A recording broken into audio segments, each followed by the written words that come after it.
Mina tegelen igapäevaselt siis bakteritega ja toiduga. Ma ei tea, kui palju teie igapäevaselt toiduga tegelete. Sööte. Vähemalt see on ühine.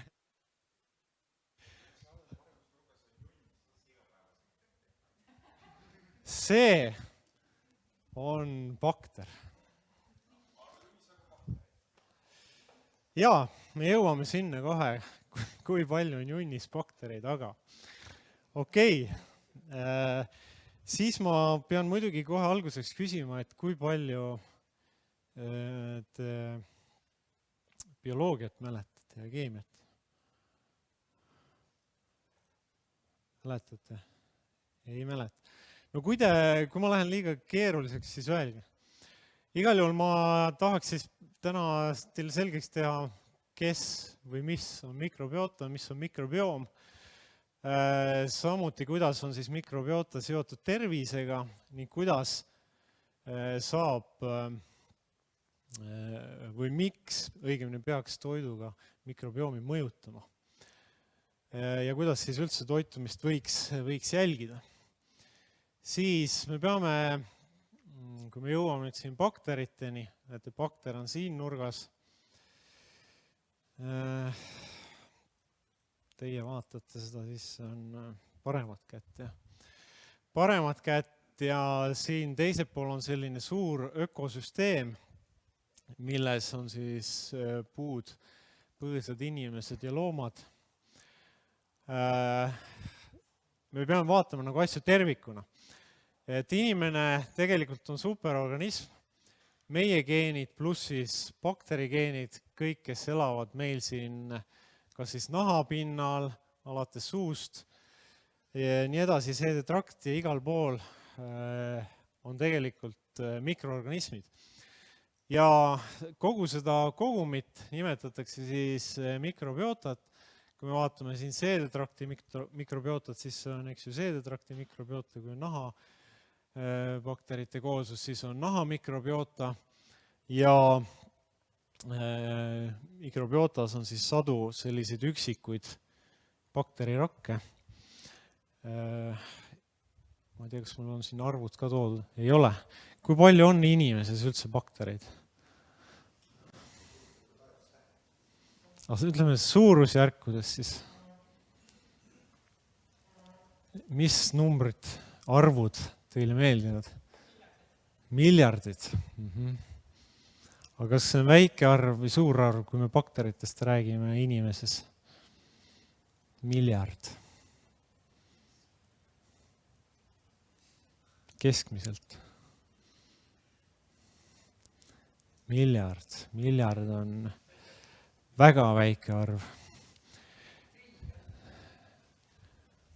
Triljon. No jah, eesti keeles on jah triljon. Triljon on juba lähemal. Võib veel 10-ga korrutada. 10 kuni 100 triljonit, ehk siis 10 astmes. Palju? 13 kuni 14. Nii, väga palju. Siis koolist, tegelikult majanduses on ka eksponentsiaalne kasv, ei ole. Aga okei, eksponentsiaalne kasv on siis bakterite puhul üks väga oluline seadus. Muidugi koos selle COVID-iga kindlasti ka on natukene tuttavam, eks ju, et mikroelu paljuneb suhteliselt kiiresti ja võib iga 20 minuti tagant poolduda bakterid. Ehk 20 minuti pärast on 2 bakterit saanud ühest, eks ju, ühest 2, 40 minuti pärast 2, 4, eks ju, siin on 1 tund, 2 tund ja nii edasi. Aga kui iga 20 minuti tagant hästi kiiresti bakterid paljunevad, siis kui palju on 2 päeva pärast baktereid? Valem on ka seal. Mis te arvate?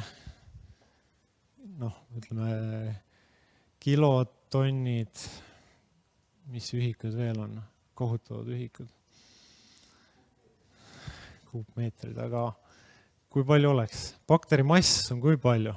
Jälle toome sellise näite teiselt poolt äärmustest. Enne me rääkisime triljonitest, grammides bakteri mass.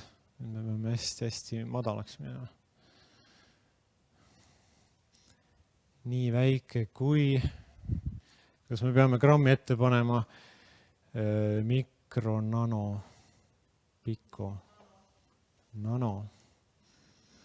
Nano on juba grammides, jah. Grammides on jälle, ütleme, nano on liiga palju. Jah, pikogramm, 10–12 grammi. Nii et 10–12 grammi, eks ju, 20 minuti pärast on 2 korda 10 astmes -12 ja nii edasi. 40 minuti pärast 4 korda ja nii edasi.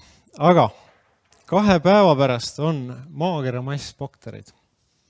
Uskumatu, eks ju. Ühesõnaga, kuna tegelikult seda materjali ei ole või nii palju, eks ju, siin tuleb mõelda sellele, et kui meil oleks Tallinna täis baktereid, siis 20 minuti pärast tekiks teine Tallinn, eks ju. Selline asi lihtsalt ei ole võimalik, aga sellistes väikestes piirides on võimalik siis baktereid teatud aeg hästi kiiresti kasvatada. Ja kui me kujutame ette, et meie seedetrakt on selline reaktor, siis muudatused võivad toimuda kiiresti, eks ju. Eriti paistab seda silma siis, kui näiteks on kõhulahtisus. Siis toimub muudatused hästi kiiresti, bakterite koosseis vaheltub väga kiiresti. See on sellepärast väga oluline, miks sellised bakteriaalsed protsessid võivad nagu kiiresti toimuda. Nii, nüüd mul ei vahetu enam midagi siin.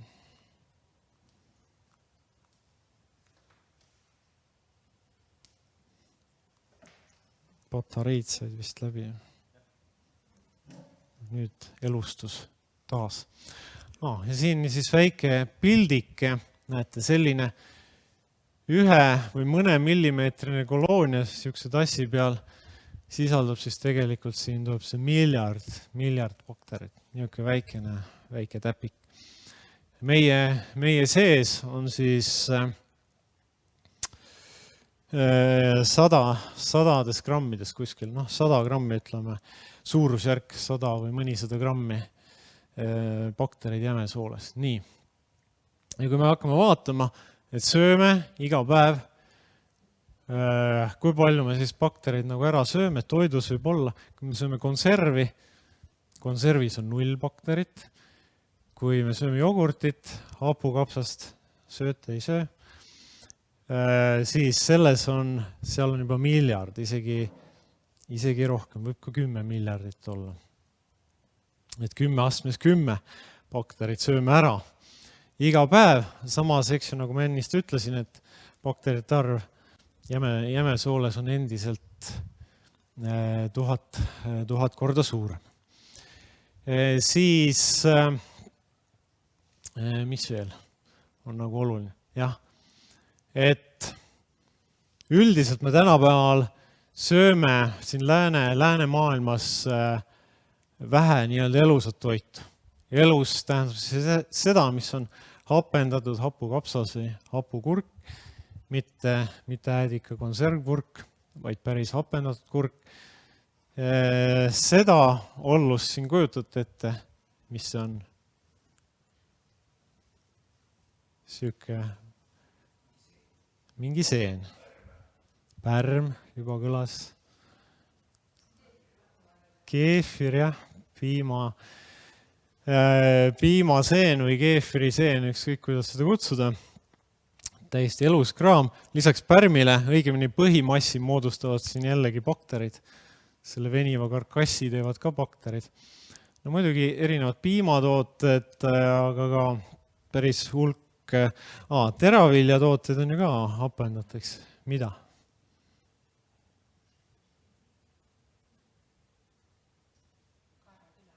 Kaerakile tuli meelde, aga natuke igapäevasem asi. Kaerakilet võiks süüa keegi. Ma ei tea, kas keegi tahab süüa seda. Juuretisega leib muidugi. Leib on kali ja kõik, mis siit edasi tulevad. Tuleks süüa rohkem elustoitu. Siis kui me vaatame, mis ülesanded siis bakteritel on ja mis nad selle toiduga teevad. Kõigepealt siis inimese hakkab seedima, eks ju, maost läbi 12 sõrmiku peensooles peaks kõik vajalik, millega inimese ensüümid hakkama saavad, peaks siis olema toimunud. Nii. Valkude, eks ju, suhkrute, rasvade imendumine ja nii edasi. Ja siis jääb järgi siia selline suur ja lai jämesool. Niimoodi tuleb üle kõhu. Ja kõik, mis siis, millega inimese ensüümid hakkama ei saa, sellega saavad hakkama bakterid. Põhiliselt ma räägin bakteritest, kuigi ka vähesel määral elab seal ka pärme ja muid, isegi algloomi võib elada ja nii edasi. Aga põhilise töö teevad ära siis kõige väiksemad ehk siis bakterid ja näiteks kiudained on põhiline söök, mis jõuab sinna jämesoolde bakteritele, samas ka olenevad sellest, kui palju me sööme näiteks valku või rasva, siin on erinevad sellised dieedid, eks ju, et süsivesikuid ei tohi süüa ja siis inimesed söövad palju rasva ja palju valku ja siis paratamatult jõuab siia jämesoolde ka bakterite lagundamiseks seda kraami rohkem. Nii. Siis mis see nagu inimesele annab? Bakteritel on kuskil selle toidu lagundamiseks, siit kui me vaatame, et see on nüüd nagu ristlõige sellest jämesoole sisemusest, siis siin on palju, ma ütlesin, et sadu erinevaid, eks ju, liike baktereid on seal seedetraktis ja seda võib vaadata kui sellist kaskaadi. Et ühed mikroorganismid lagundavad seal näiteks õunakiudu, teised teraviljakiudu, kolmandad valkusid ja nii edasi ja siis omakorda bakterid vahetavad neid aineid, mis nad toodavad teiste bakteritega ja need teised omakorda jälle kolmandatega. Selline nagu toitumisahel, nagu ikka ka siin makrotasandil, eks ju, alates sellest, et kala sööb ära vetika ja siis inimene sööb kala, eks ju, või siis lehm sööb rohu ja inimene sööb lehma või nii edasi. Et selline toiduahel käib edasi. Ja miks see on siis vajalik? Sellepärast, et sellest toidust saaks inimene kätte kõik kasulikku. Bakterid toodavad siis inimesele vastu sealt energiaallikaid õigemini. Need samad näiteks erinevad orgaanilised happed, mida bakterid toodavad, sama äädikappe, näiteks piimhappe, võib-olla olete kuulnud, siis need on inimese jaoks nagu uued energiaallikad, kui nad kiudaineid ei suuda lagundada, siis kiudainestest tekkivaid happeid inimene jälle suudab, eks ju. Nii et see annab metaboolset võimekust juurde, lisaks sellele näiteks mitmed bioaktiivsed ühendid vabanevad tänu sellele, et bakterid need lõikavad sealt toidust lahti või siis just vastupidi kahjutustavad mittevajalikud ühendid. Ja muidugi toimub ka vastupidine protsess, et bakterid võivad toota mitmeid kahjulikke ühendeid, eks. Sellest tekivad lõpuks siis haiguslikud protsessid. Ja kõik, mis siin jämesoolest toodetakse, siin see kõrvalpilt, kõik läheb vereringe või siis ka närvisüsteemi kaudu üle keha laiali. Ja kui see kandub edasi närvisüsteemi radapidi jõuab ajusse, siis põhimõtteliselt võib öelda, et bakterid mõjutavad meie mõtlemist. Et see on nagu see, et see, mida sa sööd, selle kaudu on võimalik sisuliselt nagu meeleolu ka muuta. Jah, ja kui meil ei ole nagu õige mikrobioom seedetraktis, siis tekib selline olukord, mida nimetatakse dysbioosiks. see tähendab siis, et tasakaal on nagu, ütleme, kahjulikud bakterid on saanud võimust ja kasulikud nagu on alla surutud. Ja kuna kõik need protsessid on seal seotud, vereringe kaudu läheb kõik laiali, siis lisaks sellele, et soolehaigused on nagu otsene selline mõju, eks ju, kuna see toimub seedetraktis, siis ka südame-veresoonkonna haigused, immuunsüsteemiga seotud haigused, närvisüsteemiga seotud haigused. Ja näiteks vaimse tervisega, või siin tänane teema nagu on välja toodud, siis kindlasti paljud on ka kogenud seda, et kui olla väga närvis, eks ju, siis kõhus hakkab nagu keerama või mõnel läheb hoopis kõht lahti ja nii edasi. See ongi tegelikult ka üks ärritunud soole sündroomi iseloomustavaid näitajaid, et kõik nagu on, võib-olla tähendab ka mõtlemises kinni, eks ju. Kõik on kõigiga seotud. Ja siin mõned näited, nendest keerulistest nimedest ei maksa siin laskuda, aga põhimõte on selles, et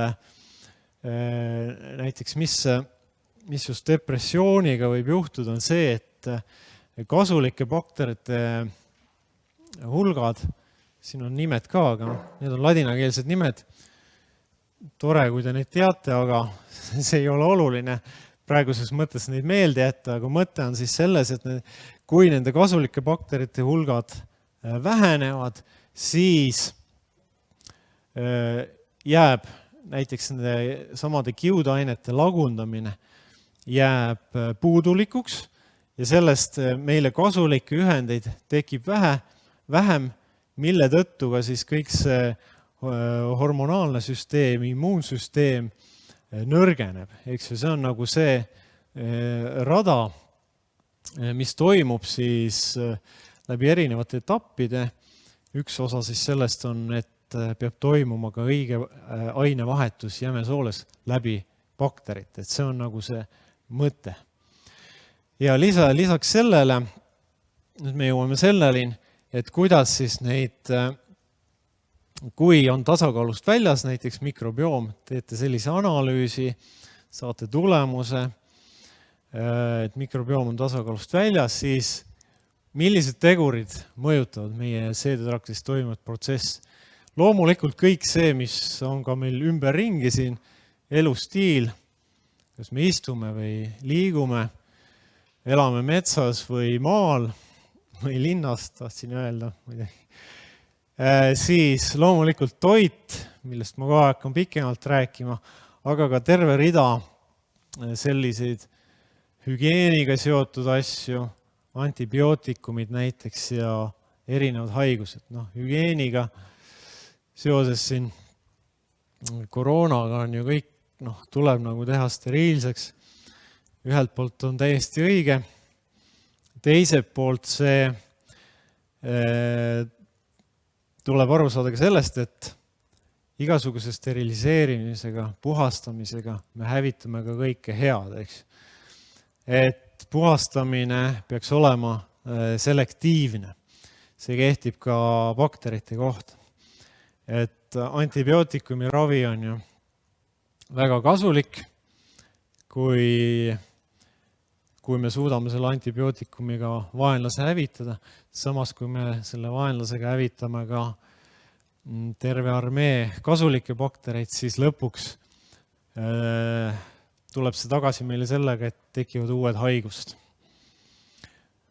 Nii, kõige olulisem on algus, kuidas inimene siia ilma üldse sünnib. Meie seda enam ei saa muuta, aga kõik, kes noored pered, nemad veel saavad määrata seda, kuidas lapsi ilma sünnib, kas loomulikul teel või keisrilõikega. Kas laps saab rinnapiima või ei saa ja millises keskkonnas ta kasvab, kui palju on seal seda naturaalset keskkonda ja palju on ainult kivi ja steriilset keskkonda. Et kõik see siis nagu määrab. Nii, Väga oluline on ka see liikumine otseselt. Mõõdukas liikumine, tuleb muidugi siin rääkida jälle sellest, et liikumine otseselt mõjutab seda, mis seedetraktis toimub. Kui näiteks väga intensiivselt teha sporti, tippsport eriti, siis see on esiteks stressiallikas, teiseks väga intensiivne hapniku tarbimine, hapnik ise on meile või hapnikus tekivad kahjulikud radikaalid on toksilised, eks ju. Ja kaudselt me muudame ka seedetrakti rohkem, võiks öelda, aeroobsemaks, kuigi jämesooles see keskkond mikroorganismide jaoks on hoopis täielikult anaeroobne. Seal hapnikku üldse olla ei tohiks. Ja kui me hävitame need rangelt õhku kartvad bakterid, siis mitmete kasulike protsesside toimumine tegelikult peatub.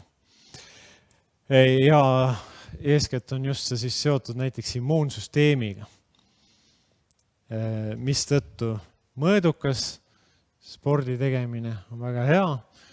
Kui üle pingutame, siis vastupidi, võime väga kergesti haigeks jääda. Ilmselt on paljud seda ka kogenud. Kui üle pingutavad, siis haigused tulevad ka kergemini kallal. Ning üks söögiisu on üks väga hea selline näitaja või kus on otseselt nagu bakterite seos ka ära näidatud. Teatud bakterite produktid mõjutavad siis seda, kas on isu või ei ole. Nii, mis siis veel? Mida siis peaks andma bakteritele süüa, kes on meile kasulikud ja just pärsiks siis seda, sellised bakterid, kes ei peaks seal olema. Nii ma olen siin ära toonud õunad, kapsad ja leivad. Just selle tõttu, et need on kiudaine rikkad ja nagu ma ennist mainisin, inimene ei saa lagundada ühtegi kiudainet, mis toidus, mitte ühtegi. Inimesel on ensüümid ainult tärklise lagundamiseks. Tärklis, no kus tärklis leidub? Kartul tuleb kohe meelde. Mis veel? Teravili, nii. Kas on veel midagi?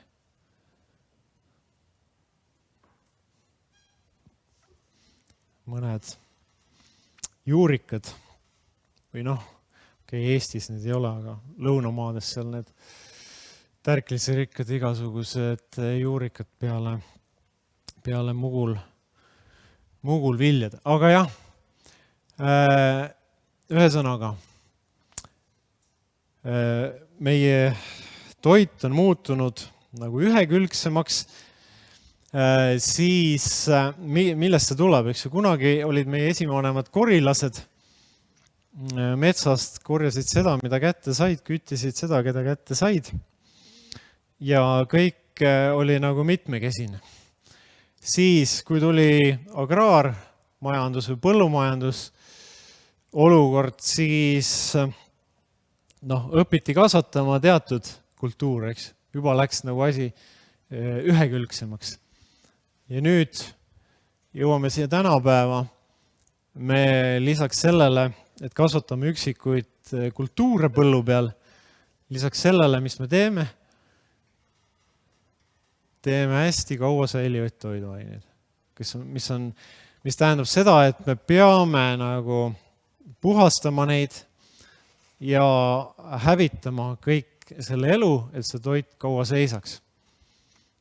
Kuigi, kui me vaatame konserve, on olemas teatud tehnoloogiaid, näiteks külmkuivatamine või mikrofiltreerimine, kus saab toiduaineid teha steriilseks või siis pikalt säilivaks, ilma et me peaks näiteks kasulike mikroorganismide ära hävitama selles toidus. Jah. nii, see on üks sigri-migri slaid, aga mis ma tahan siin öelda on see, et eks me sööme, kuigi ma ütlesin, et me sööme ühekülgset toitu, siiski mingi mitmekesisus seal on, et on puuviljad, on kapsad, porgandid, köögiviljad, teraviljad, kaunviljad ja nii edasi. Et mingi varieeruvus seal siiski on, eks. Ja just see mõte ongi, et igas erinevas toiduaines on erinevad kiudained. Ma ei tea, kas te toidupakendeid vaatate? Palju on valku ja rasva. Väga hea. Aga seal on üks rida veel, kiudained. Nendele pöörata tähelepanu.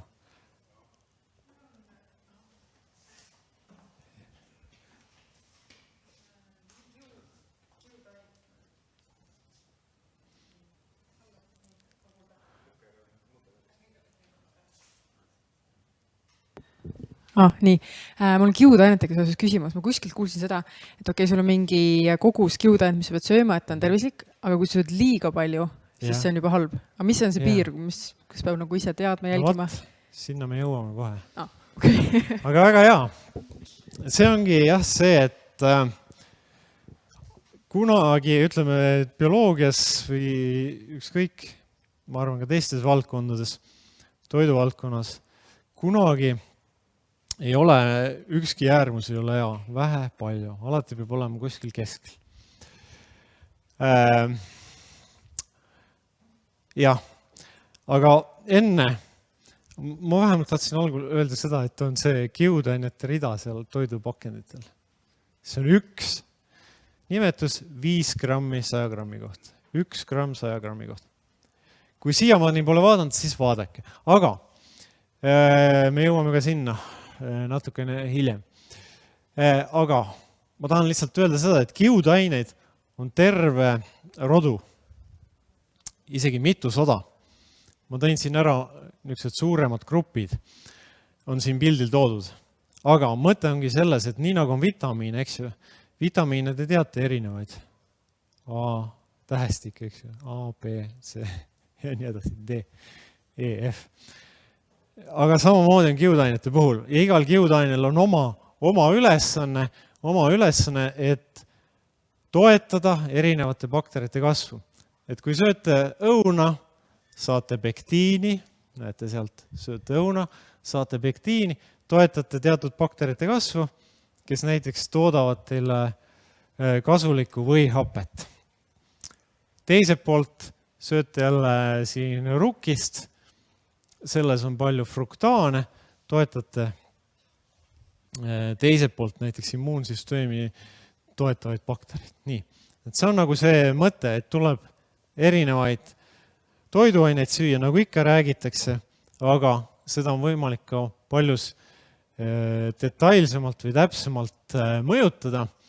Ja siin ongi see näiteks üks tabel erinevatest toiduainetest, ühtepidi on toiduained, teistpidi on siis need erinevad kiudained ja näete, et see tabel on siuke kirju, samamoodi nagu on vitamiinide tabel hästi kirju.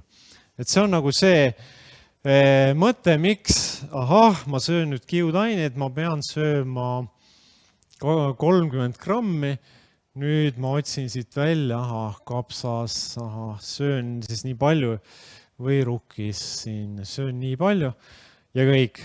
Norm on täis, ostan poest veel võib-olla seda puru, 3 lusikat öeldi, 30 grammi pean sööma, väga tore. Tegelikult sellisel juhul, mis siis juhtub, on see, et vastupidi, see olukord läheb hullemaks, sest me toetame niimoodi ainult teatud bakterite kasvu ja selle mitmekesisuse asemel me saame teatud bakterite vohamise hoopis. Et olukord läheb hoopis halvemaks. Nii, vahepeal vaatame ära selle, mis siis juhtub, kui me kiudaineid ei söö. Ja siis tuleme tagasi selleni, kui palju peaks ja milliseid kiudaineid sööma. Siis, siin vasaku pool, vasak, jah. Minu jaoks on alati see raske, sest ma olen siin pool ja teie olete seal pool. Nii, aga okei. Nii. Vasakpoolsel pildil on toodud õnnelik olukord, kus on normaalne söök ja sealhulgas, et inimene on õnnelik, on ta andnud siis ka süüa bakteritele. Nii, see tähendab siis seda, et kõik on korras ja siin see alumine riba on soolestikurakud. Eks ju, bakterid peavad endiselt jääma sinna jämesoole sisse. Nad ei tohi pääseda kuhugi kõhuõõnde ja hakata levima, eks ju. Siis on katastroof, siis on kõik läbi. Et kõik peab olema õiges kohas ja selleks on siin selline kiht rohelisega märgitud. Ja see kiht on limakiht, mis siis kaitseb, et bakterid ei saaks kaugemale, kus nad olema peavad.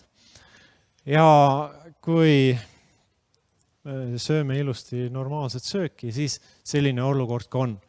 Nii, kui me liigume siit nüüd paremale, siis näete, et siin on kiudaineid enam ei ole, need lillad kiudaine molekulid on kadunud siit, siis bakterid ei jää mitte kunagi nälga, nad on võimelised absoluutselt kõike lagundama, eks. Bakterid olid enne meid siin maamunal ja jäävad ka siis siia, kui me siit ära kaome. Nii, et nemad on võimelised tegema absoluutselt kõik. Ja kui neil ei ole, headel bakteritel ei ole süüa, siis saavad võimust halvad bakterid ja need halvad bakterid söövad seda sama limakihti. Söövad selle ära, tekivad põletikud ja ongi see halb olukord, kus bakterid pääsevad siis liiga kaugele ja võivad isegi siit, võib-olla olete kuulnud sellisest asjast nagu lekkivast soolest, vahel kirjutatakse, et need rakud ei ole enam koos, vaid need lasevad läbi kõvasti suuri osakesi nagu bakterid. Kuigi bakterid tunduvad väga väikesed, mikromeeter, siis kui soolerakud on tihedalt koos, siis sealt pääsevad sisse välja ainult väikesed molekulid. Nii, et bakterid ei tohi sealt läbi pääseda. Ja see ongi siis see olukord, mis juhtub. Tekivad soolepõletikud ja nii edasi, kõik selline halb lugu. Nii, aga lähme siis selles suunas, et miks need kiudained just nii vajalikud on. Siin ma võtsin ühe pildi, kus siis on need banaanid. Okei, see on niisugune välismaa pilt. Ma iseenesest muidu banaani poolda. Las see olla siin. Kapsas on ka siin õnneks. Et see on siis selline mitmekesine söök ja teiselt pool on siis tuntud hamburgeri söök. Et hamburgeris kiudaineid ei ole, saias ei ole, friikartulites ka mitte. Ning siis praegu on vasakpool on nii-öelda see õnnelik pool bakterite jaoks ja see parem pool ei ole nii õnnelik. Mis see nagu tähendab? See tähendab seda, et kui on kiudained, siis on süsivesikute lagundamine. Süsivesikute lagundamine ainevahetuse mõttes on väga kasulik, sest sellest tekivad just meile need kasulikud orgaanilised happed, võihappe, äädikahappe, piimhappe ja nii edasi. Kui neid süsivesikuid ei ole, siis ja tihti lugu see nii-öelda lääne dieet, hamburgeri dieet kipub ka valgurikas olema, rasvarikas, et siis see valgu lagundamine saab nagu ülekaal. Ja bakterid kahjuks on võimelised nendest valkudest tootma selliseid toksilisi ühendeid, mis siis aktiveerivad just need vähki tekitavad ja põletikulisi protsesse. Et selles mõttes, et seda paremat poolt peaks siin nagu alla suruma ja vasakut poolt hoidma nagu üleval. Nii, aga kiudainetel on ka üks teine roll, on see, et kui me kiudainet sööme, siis kuskil 2/3 võiks minna bakteritele ja 1/3 võiks toimida nagu luud. Tavaliselt öeldakse, et pühime puhtaks. Et siis 1/3 kiudainetest täidab seda rolli, et kõht läbi käiks. Ja siin on see kiirus on nagu oluline. Ma olen toonud siia vasakule poole sellise olukorra, kus on nii-öelda seda lääne dieediga protsessi, kus toit liigub aeglaselt läbi seedetrakti, mõnel inimesel isegi mitu päeva, ning teine olukord on siis see, kus võib käia ka ühe päevaga, eks ju. Eile sõite, täna tuleb juba välja. Et jällegi, alati on selline kuldne kesktee, et kõhu lahtisus ei ole hea, kõhu kinnisus ei ole hea. Et kuskil keskel peaks olema nende protsesside. Jah, okei, kui kõht on kinni, siis ongi see sama nagu lääne dieedi puhul on siis ülekaalus see valkude lagundamine ja kiudainerikka dieedi puhul siis kiudainete lagundamine. Nii, aga milline on siis, jõuamegi nüüd siia nende kogusteni,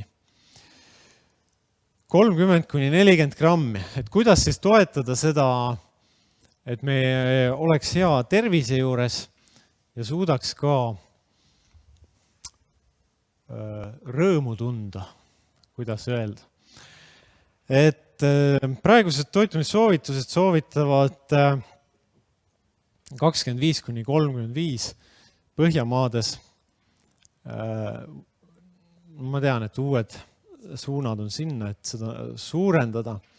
Ameerikas siin on ka arvamus, et võiks ka 50 grammini minna, sellepärast et 100–1,5–2 tagasi oli see toidu kiudaine sisaldus ka seal 5–60 grammi päevas. Nüüd ma jõuan sinna, et kui palju on siis palju, et tõesti 6–70 või rohkem, see on nagu see piir. Ma ei tea, kes siit küsis, teie küsis. Nii, väga tore. Et jah, see on see piir, sellepärast, et kui esiteks, kui liiga palju süüa, siis võib tekkida see probleem, et toit käib liiga kiiresti seedetraktist läbi, ehk kasulikud ühendid ei jõua enam imenduda, eks ju peensoolest käib ka siis toit kiiremini läbi. Ja teine pool on see, et kiudained võivad siduda, õigemini seovadki, mitmeid kasulikke ühendeid enda külge ja kui neid bakterid neid kõiki kiudaineid ära ei lagunda, kui me sööme liiga palju kiudaineid, siis viiakse need kasulikud ühendid välja. No, näiteks mikroelemendid, kaltsium, magneesium, raud, tsink, seostuvad, need ei ole nüüd otseselt seotud kiudainetega, aga kiudainete rikkad toidud tavaliselt kaasnevad ka, nendes on palju ka antitoitained. Ma ei tea, olete sellist terminit kuulnud, et antitoitained. Et toitaine, mis ei ole siis toitaine. Et vastupidi, see nagu teeb kahju või viib organismist kasulikku välja. Et üks nendest on näiteks fütaadid, või kui kuskilt näete lugeda. Need on sellised ühendid, mis seovad neid samu kaltsiumit, mikroelemente.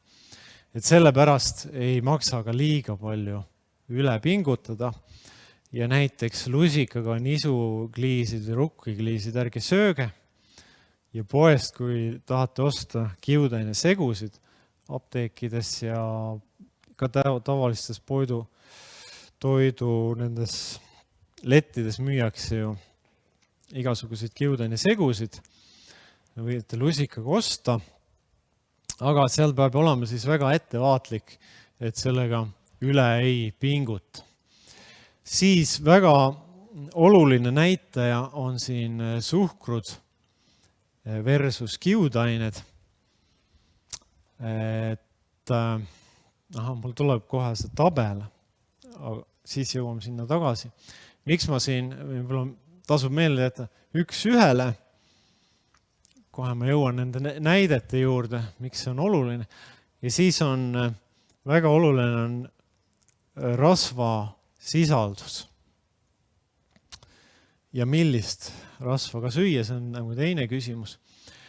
Aga siin on, ma ennist mainisin, eks ju, kaalulangusdieedid ja sellised ketodieedid. Olete keegi proovinud neid? Või teil ei ole seda probleemi olnud? Ülekaalulisse probleemi.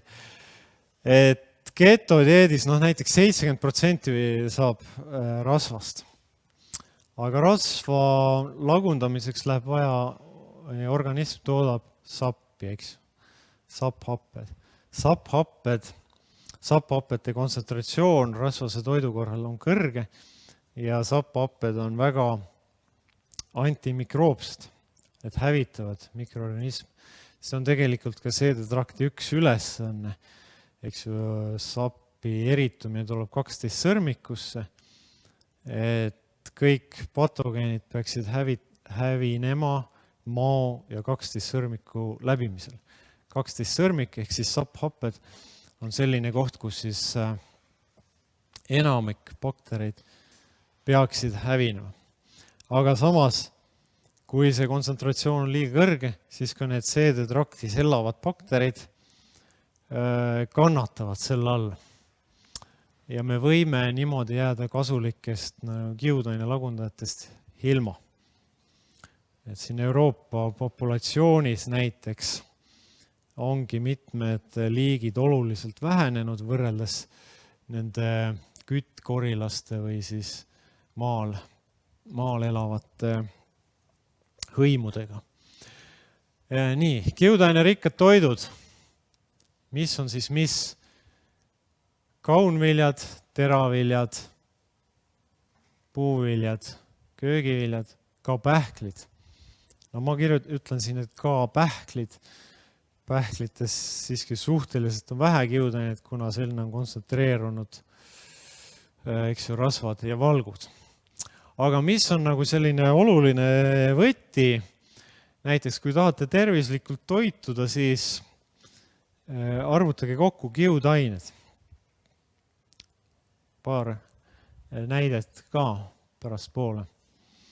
Et ei pea üldse arvutama kokku seal paljude vitamiine sõite, palju rasva sõite ja nii edasi. Et kui te sööte päris toiduaineid ja saate kokku normipärase kiudainete hulga, sellepärast, et kiudained sisaldavad toiduaineid, sisaldavad tavaliselt ka piisavalt erinevaid vitamiine, mikroelemente ja nii edasi. Valgud ja rasvad on tasakaalus. Aga nüüd ma tulen tagasi selle suhkru teema juurde. Suhkrud ja kiudained. Võib-olla olete toidupakenditelt näinud, soovitatakse igasuguseid, et kiudaine rikas, mingi batoonid ja müslid ja sööte neid. Mina küll ei soovita süüa, aga põhimõtteliselt jah, need on siis, seda teate, mis see piir on, et kiudaine rikas, kui palju peaks seal toiduaines kiudaineid olema? No peaaegu, jah. 6 on see nii-öelda euroseaduse järgi, mida siis tootjad jälgivad, et kui on 6 grammi, siis võib paki peale kirjutada kiudaine rikas. Aga näiteks samal ajal selles toidus on 30 grammi suhkruid. Näiteks seesama müsli või küpsis mingi või batoon. 30 grammi. ja kui palju toitumissoovituste järgi soovitatakse lihtsuhkruid süüa päevas? No 50 on juba päris palju, jah. Soovitus on jah seal 30, aga ka 50 ei ole tegelikult halb. Aga vaatame siis, et kiudainerikkas, eks ju, müsli, paki peal kirjas 6 grammi ja 30 grammi suhkrut, eks ju. Sööme ära ühe portsu 100 grammi, on juba suhkru norm nagu käes, eks. Aga kiudaine norm, 6 grammi, eks ju, 30 on veel tervelt 5 korda, eks ju, vaja süüa. 5 korda. Jah, siin tabelis on astelpaju. No astelpaju, esiteks on seal need seemned, see tähendab seda, et need seemned tuleb katki närida. Keegi ei viitsi seda teha vist. Sellepärast on see kiudainete hulk astelpajus kõrge. Aga muidu jah, sellega tuleb nagu ettevaatlik olla, et paki peal on küll kiudaineid palju, aga samal ajal lahmime sisse seda suhkrut nagu limonaadiga, eks. Pool pudelit limonaadi ja selles mõttes natuke parem, et saame seal muid toitaineid ka. Aga see tabel on siin sellepärast, et tulebki siis jälgida, palju on kiudained ja palju suhkruid. Et valida tuleks siis, ennist oli mul siin kirjas, et 1 ühele oleks ideaalne, aga kui nende magusate asjadega ei saa muidu, siis 3 ühele. Ja kui me siit nagu lähme, siis loomulikult köögiviljad on siin üleval, sest köögiviljad üldiselt ei sisalda suhkruid. Samas on siin päris hea ka see, et näiteks vaarikad ja mustsõrastrad, Eesti marjad on suhteliselt kiudainerikkad ja suhkruvaesed siis võrreldes siin mingi kollase banaani või mangoga. Miks ma seda kollast banaani ei soovita? Sellepärast, et näete, see on siin all, siin on tohutult suhkruid, eks ju. Vahel ma siis pakun välja, et sööge rohelist banaani. Ei maitse, ma ei tea, kellele maitseb. Sest rohelises banaanis ei ole jõudnud veel suhkrut tekkida, et need on alles kiudaine vormis seal. See ongi see küsimus. Ja et sööge siis jahubanaani. Jällegi, kellele see maitseb. Võib-olla on sellist. Lihtsalt see on see nagu küsimus ja kõik see batoonindus ja müslindus või küpsised, võib-olla olete näinud, digestiivküpsis, ise seedu nagu nime järgi. Tore, palju seal näiteks kiudained on? Heal juhul on 3, sellepärast et täistera nisujahu on seal kuskil 10-20% kasutatud. Jälle tuleb olla tähelepanelik, mida te sööte. Jälle vajutasin kuhugi valele nupule vist. Vahel midagi juhtub siin.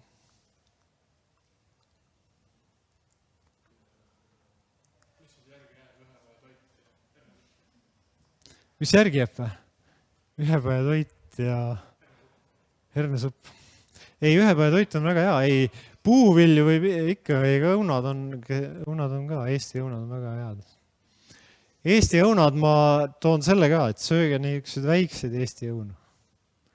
Need on kiudaineid, on eks ju selles koorekihis ja kui koore ja see on see matemaatika pindala suhe ruumalasse on eks ju suurem. Kui võtate suure õuna, magusa lõunamaa õuna, siis seal on suhteliselt suhkurain. Jah. Tatlid on väga hea muidu näide. Kuidas tehakse neid tooted, et ei ole lisatud suhkrut?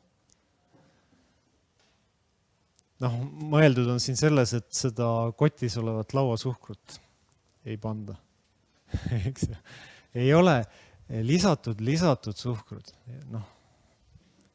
Ilma lisatud suhkrut, ma ei mäleta seda lauset, see on nii tobe lause, aga saate aru, eks ju, et seda kotis olevat valget või pruuni suhkrut ei panda, siis pannakse tatleid.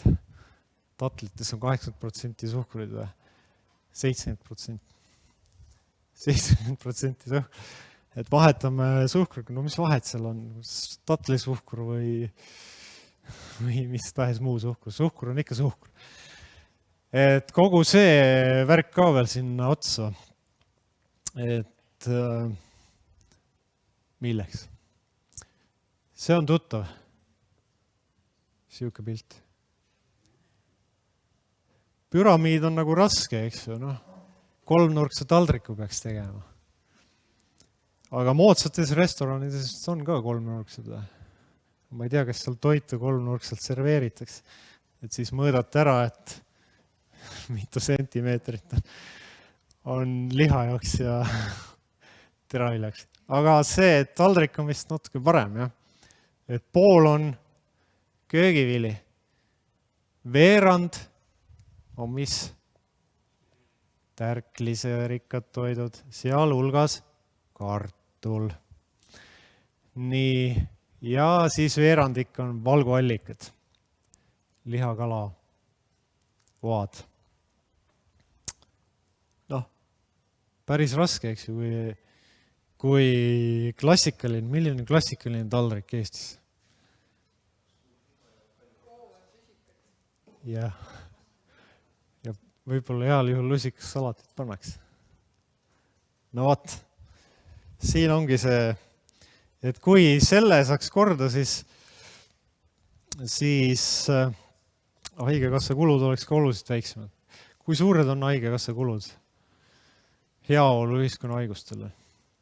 Nende kodulehel on suurelt üleval see, kõik võivad lugeda, aga keegi ei tee midagi selleks, et see väheneks. No mis te pakute? Protsenti kogu kuludest. 5, vähe. 80. Ma ei tea, ma loodan, et see on endiselt seal üleval. Ja jah, krooniliste haiguste raviks.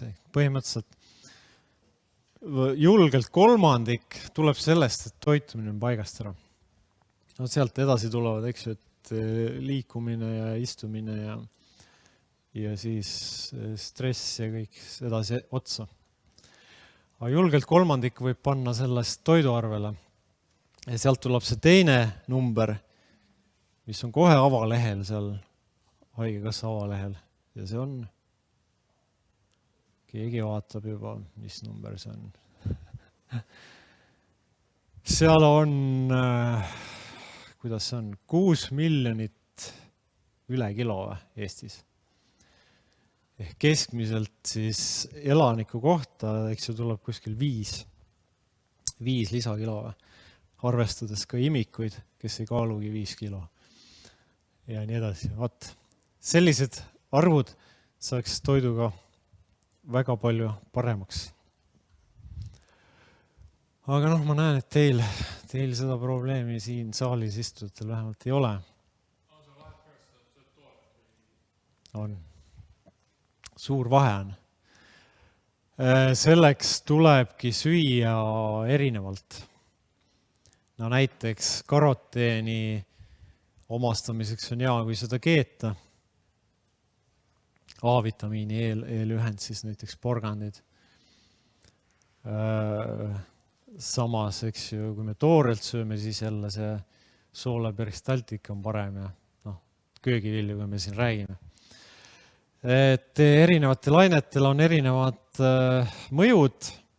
Seetõttu ma ütlen, et toortoitlus ei ole hea lahendus 100%. Kõik peab olema mingi keskmine. Mitte sööge ühe päeva toitu, üks päev, teine päev toortoitu, kui tahate. Ja 3. päev.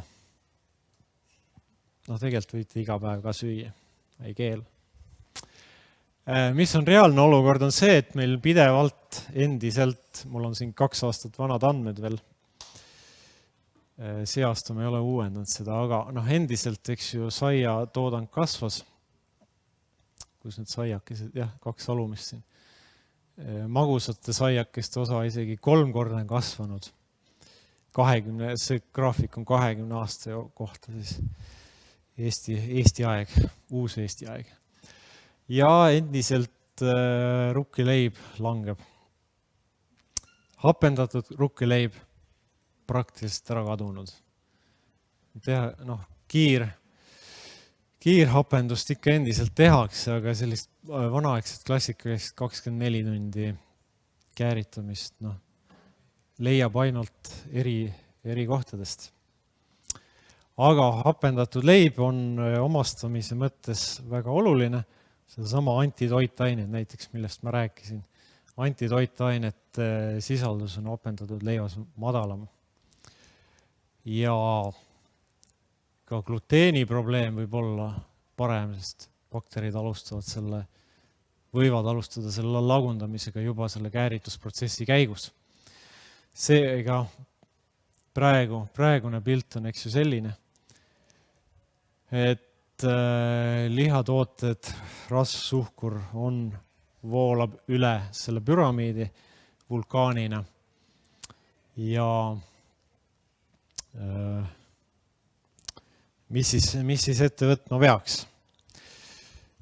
Keeruline on see, et toitumist on päris raske jälgida, eks ju.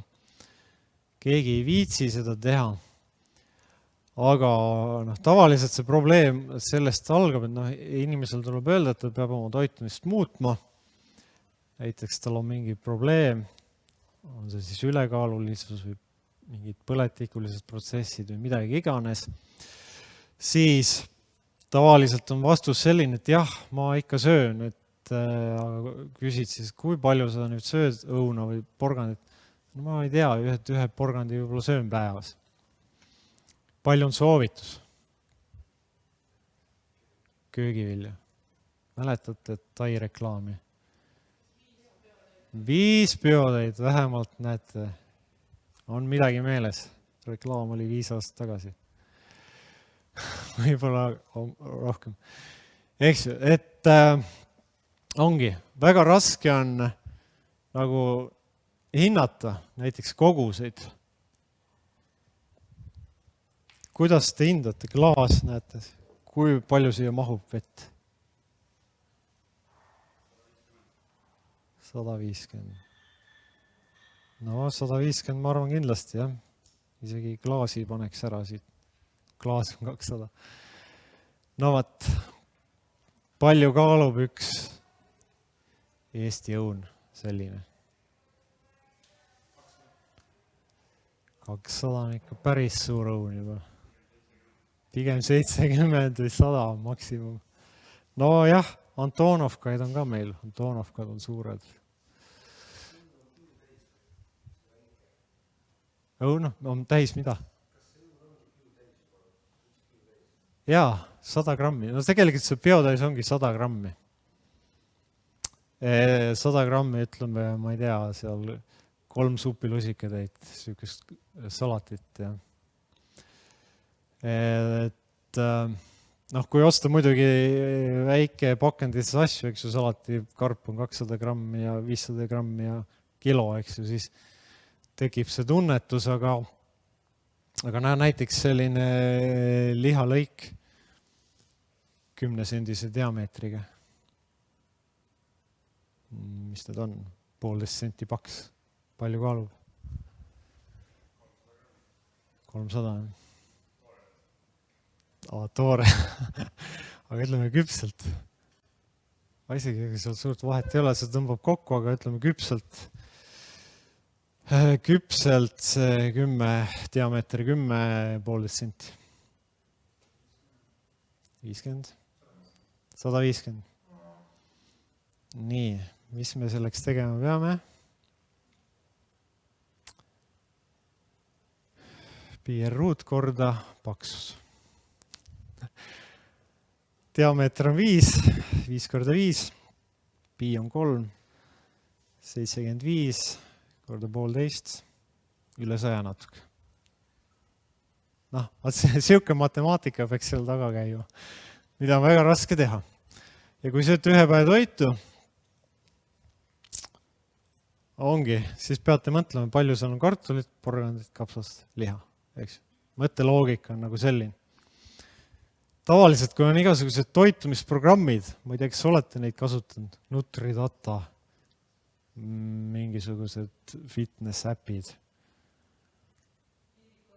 Erik Korgu. Jaa, no vaat jah, kui Erik Korgu oma tellite, siis kõik arvutab ise. Aga kui seda ei... No jah, seal ei pruugi olla õige. Jah, ei pruugi olla õige. No vaat. Aga kui ise tahate midagi kasutada, siis peate nüüd jah mõtlema, kui palju on mida. Aga see, mis ma tahtsin öelda, et mõned, kes seda äppi kasutavad, siis nad hakkavad paaniliselt seal otsima, et mis ühepäevatoit on, eks. See variant, lihaga, kanaga, ma ei tea, 100 tükki veel eriliste nimedega. No, tegelikult jah, ei maksa üldse neid otsida seal, tulekski panna see kirja, et kartul, porgand, kapsas, liha. Et noh, see eeldab täiesti nagu teistsugust mõtlemist. Aga alustuseks, mida võiksite mõelda, et mul on selline tabel siin, on lihtsalt see, et kas päeva jooksul sõite köögivilja, panete kirja, jah. Ja mitu korda siis sõite näiteks köögivilja. Kas sõite hommikul, lõunal, õhtul? Kui sõite, siis on 3 jahi. Eks ju, kui ei söönud, siis on 0. Nii, noh, ja nii edasi. Puuviljad. Mõnikord on siin, ma olen siin küsinud, et kas keegi teab, et mis asi on hirss, on ju. Noh, üldiselt teataks. Mõned ei tea, koolilapsed ei tea enam näiteks. Ja nii edasi, mis on läätsed näiteks. Eks, noh. Vaat, et sellised asjad, et ja kui palju on siis palju. Noh, ja siis soovitus. Eks ju, et mitu korda siis peaks sööma köögivilju, puuvilju. Ikkagi 3 korda. Sööte jälle liiga palju maksa süüa, aga mõtlete läbi selle, et kas need nagu tulevad välja või mitte. Kiirtoit võiks olla 0. Noh, vahel võib 1. See on nagu see esimene tase, et kui selle oled enda jaoks läbi mõelnud, siis mis asja ei või süüa? Ma vastan nüüd. Läätsed või? Ei, see on nagu, mina soovitan küll iga päev süüa. Aga seal võib ka miinimum olla 1, no kui ma paneks iga päev, siis see on väga hea, kui keegi sööb iga päev kaunvilja, aga lihtsalt harjumus on vist nii kehva, et väga vähesed söövad nädalas korra. Või ma ei tea, et teie olete võib-olla erandiks. Küsimus oli, et miks maksimum kaunviljadele nii väike on? Okei, maksimum, jah.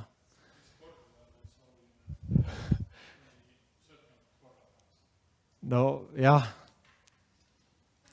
Lihtsalt mõte on siin selles, et inimene hakkaks mõtlema, mida ta sööb ja kui palju sööb. Et siis, kui ta juba nagu mõtleb sellele, siis ta võiks järgmise etapina mõelda, kui palju ta sööb. Aga miks kaunvilja on vähe või? Palju? Jah, vähe. No siin on muidugi see, et noh, muidugi võib ka 2 olla, ma sellele üldse ei vaidle vastu. Küsimus on lihtsalt selles, et kas inimene sööb liha või ei söö. Et seal tuleb see, kaunviljad on ka valgurikkad, eks ju, ja siis tuleb nagu see tasakaal leida. Et kui liha tõesti ei söö, siis võiks kaunvilja suurendada. Noh, seal on pigem see, miks, kui panna, liha ei ole mul siin, noh, see tabel on muidugi pikem, et et kui panna kõik need kokku, et siis lihtsalt see valguhulk läheb nagu liiga suureks, et kui hakata järgi. Et noh, siin taimetoitlastel on siis see kaunvilja rida nagu suurem. See on praegu nagu segatoituja jaoks tehtud. Siis, aga jah, teine tase siin nagu juba oli, et oled huviline, siis mõtle ka portsjonitel, eks ju, seesama, et kui suur on see portsjon, et kas sa sööd 5 portsu vähemalt köögivilju või puuvilju, ehk siis kui need eraldi võtta, näiteks 3 ja 3, kes tahab, võib süüa rohkem köögivilju, kes liigub ja jookseb rohkem, et tema võib suhkrurikkamat siis puuvilju süüa, kes on nagu arvutitööga, et siis tema võiks puuvilju piirata, sest need üldiselt on magusamad või liiga palju suhkrut sisaldavad. Ja noh, kausitäis, eks ju, kui palju on pudrukausitäis, kui on palju supikausitäis. No, tavaliselt on need kuskil 300 grammi, eks ju. Et see ja klaas on 200 grammi või 200 milliliitrit. No, see, nagu need on sellised mõõdud või kulbitäis, eks ju, kulbid on kuskil 100 grammiga, kui midagi tõstetakse. Et tekiks selline ettekujutus. Noh, kui keegi tahab harjutada, siis on see NutriData, eks see on see Eesti programm, mis on mul ka siin järgmise lehe peal, NutriData. Et seal on võimalik vaadata neid taldrikuid, kes on pildistatud, eks ju, pooltäis, hõredalt täis portsjonid, et palju need siis kaaluvad ja inimene saab nagu silma järgi harjutada, et kui palju midagi on. Aga noh, kellel on kodus kaal, saab muidugi ka ise kaaluda. Aga noh, see NutriDatad on siis jah, need eeldavad seda, et sa juba grammid suudad hinnata selle või ma ei tea, kui keegi viitsib, siis ära kaaluda täpselt. Ja saab minna väga detailseks, saad siis teada ka, millistest toitainetest on puudu ja nii edasi. Et kõik need eelmised, mis ma näitasin, need on siis nagu üldisem.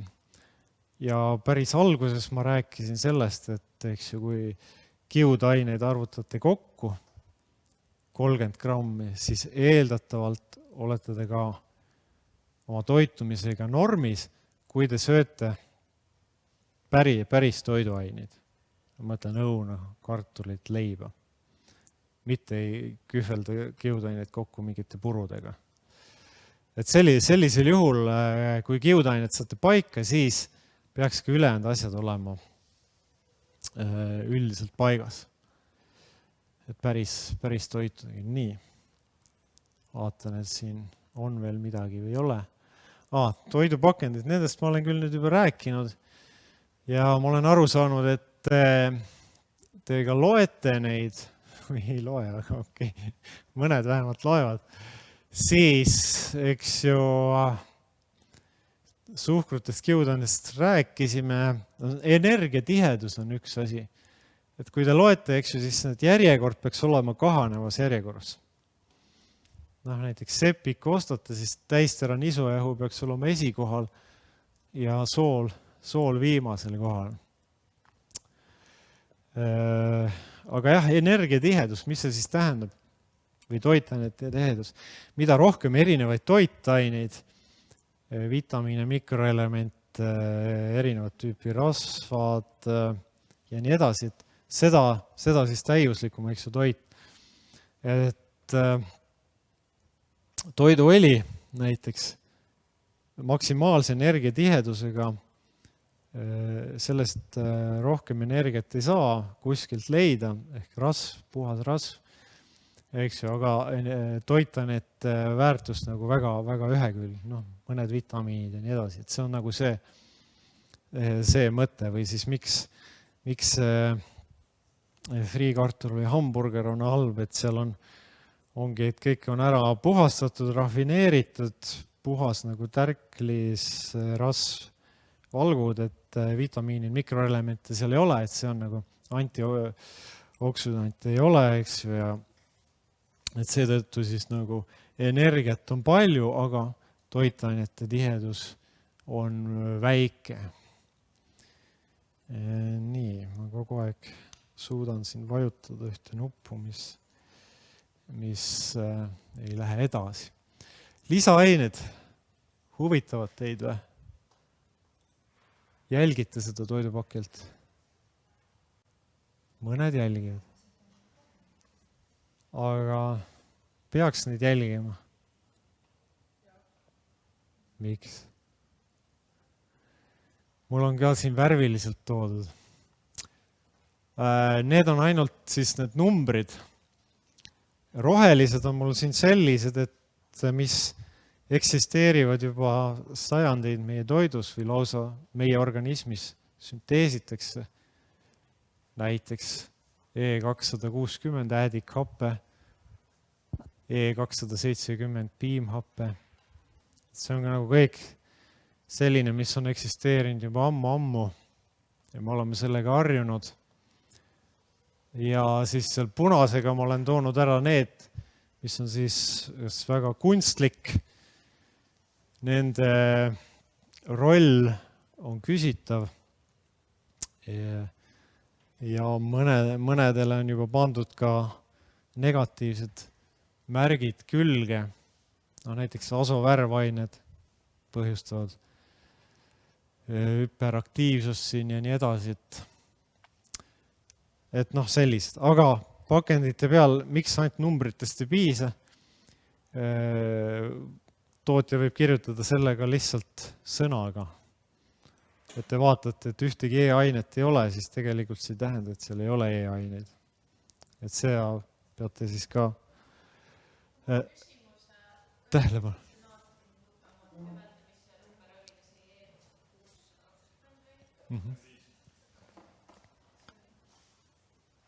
Glutamaat, jah, E620, jah. Ja, et kui väga seda vältima peaks ikkagi, et see on paha, ta on suht igal pool, et noh, kas ta on ikkagi selline, et mõõdukalt võid, aga noh, päris iga päev, ma ei tea, krõpse seal ongi see küsimus, et igaüks peaks vaatama, palju ta kannatab. See on glutamaadi ületoos, see mõjub lihtsalt närvisüsteemile. On nagu see põhiprobleem, et jah, sõltub kogustest. Et kui ikkagi, no vaat jah, siin on need kõik see, mis närvisüsteemile mõjuvad, seda on väga raske nagu lõpuks hinnata, eks ju, millal see toime nagu kellel ja kui palju kohale jõuab. Et selles mõttes mina, kui on mingi kahtlus, pigem väldiks ja ma ei ütleks, et ei ole tooteid, kus seda ei ole. Paljud tootjad ikkagi üritavad teha ilma või siis neil on sortimentis vähemalt mõned tooted ilma naatriumglutamaadita. Seal on see küsimus, et jah, see on niisugune maitse, mis paljudele meeldib ja viimasel ajal üritatakse seda matkida näiteks pärmiekstraktiga või igasuguseid selliseid alternatiivseid. Õigemini on siin öelda, et need on sarnased ühendid lõppkokkuvõttes. Mitte kõik, aga osad võivad olla need samad glutamaadi variandid nii-öelda looduslikku päritolu. Nagu ikka. Leitakse sama asi, siis saab panna rohelise märgise külge. Siis ostunimekiri siin lõpetuseks. Selline võiks olla. Igaüks. Mis ma selle taldriku puhul tahan öelda, et eks toidusoovitus on mingisugune keskmine, keskmiste kesk. Loomulikult see kõikidele ei sobi, et ma nüüd võtan selle nimekirja ette ja see on kõik, mis seal toitumissoovituses on iseenesest päris tore tabel. See püramiid on reaalselt tehtud. See on toitumissoovitustes kirjas. See kõik, mis seal mitu porgandit ja õuna ja leivaviilu ja piimapudelit seal on. See on kõik nagu reaalselt ühes tabelis seal kirjas. Et põhimõtteliselt võite selle tabeli järgi ka süüa, kui tahate. aga loomulikult on see, et mingid taluvused on, eks ju, kes ei saa süüa seal, ma ei tea, brokolit ja kes õuna ja kellel ei sobi rukkileib ja nii edasi, eks ju. See tuleb endal ikkagi paika panna, et kui midagi ei sobi, siis asendada see mingi muuga ja noh, nii. Ja mikrobioodis bakterid, see on ka, mida ma ütlen siis. Rohkem elusat toitu võiksite süüa. Ja ma ei tea, ongi vist, on mul veel mingi kokkuvõte on. Millest sõltub mikrobiota? Jäi meelde teil täna. Kuidas saame mõjutada oma seedetrakti mikrobiotat? Toit, liikumine, väga hea. Jäi veel meelde midagi. Ravimid ja nii edasi. Väga tore, keskkond. Nii, toidu mõju. Kuidas siis toit mõjutab? Noh. Tervisesõbralike bakterite kasvu soodustab, eks ju, kiudaine rikas toit. Vaadake, lugege toidupakendilt, kui palju on. Palju siis peab tarbima kiudaineid? Jäi see number meelde nüüd. 6 grammi oli mis asi? 30-40. 6 grammi oli see, kui lubatakse kirjutada toidule, et see on kiudaine rikas. Väga hea.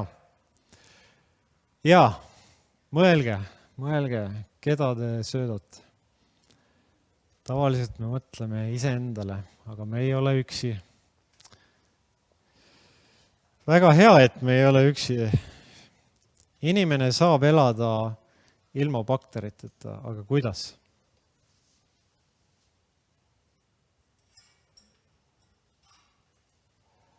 Selline isegi juhtum on reaalselt maailmas eksisteerinud. Mulli sees. Jah, see on üks 30 või 40 aastat tagasi juba. Oli seda, võite vaadata, Bubble Boy. Tal oli tõsine immuunsüsteemi häire.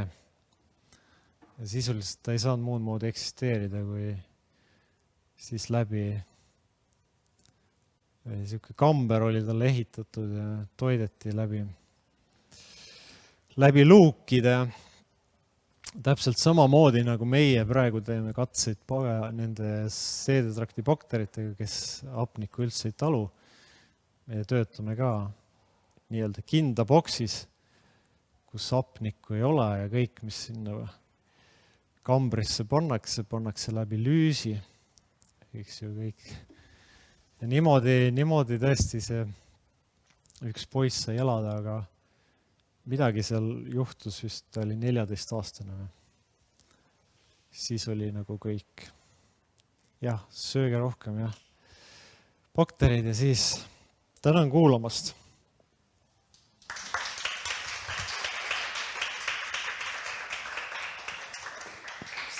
Ühe küsimuse võib veel. Jaa, ikka võib. Selline natuke keerulisem, et kui vaadata nagu seda toidutootmise trende sinult kui eksperdit, et kuuldavasti tegeletakse kiudainete väljavõtmisega ja uuesti toitu sissepanemisega, näiteks beta-glükaani ja arabinoksülaani puhul, et kuidas sa näed nagu selle mõju kogu selle toitumise struktuurile ja üleüldse nagu toidutööstuse vaatest, et kas sa oskad midagi kommenteerida? Teadlasena võin öelda, et uurimise mõttes on see väga oluline ja vajalik, et teada saada, kuidas täpselt mingi kiudaine mõjutab meie tervist ja mikrobiomi. Ja selliseid uuringuid me teeme ise ka. Teiselt poolt muidugi see, et me toidust võtame ühe komponendi välja ja paneme või hakkame seda eraldi sööma või paneme teise kohta, siis see kindlasti viib tasakaalust meie toitumise välja. Et see beta-glükaan, jah, on väga tore. Sellel on näidatud ära päris selged tervisemõjud, seal hea seos südamehaigustega ja kolesterooli langetamisega ja nii edasi. Kui inimene ei taha kaera süüa, siis võib tõesti seda beetaglükaani panna, ma ei tea, ükskõik kuhu, eks ju, kotleti sisse või piimatootesse ja nii edasi, et ta saab siis selle beetaglükaani kätte, kui tal on näiteks vajadus. Samas hetkel on ikkagi veel teadmisi vähe, et päris kunsttoitu kokku segada igale inimesele. Kuigi ma söökse 25 tuleviku perspektiivina jah, oleks hästi tore, kui loeme geeniinfo ära ja siis vastavalt sellele suudame kokku panna, millised toidukomponendid on kahjulikud ja millised kasulikud, eks ju, ja sünteesimegi siis toidu valmis. Aga praegu me oleme sellest liiga kaugel.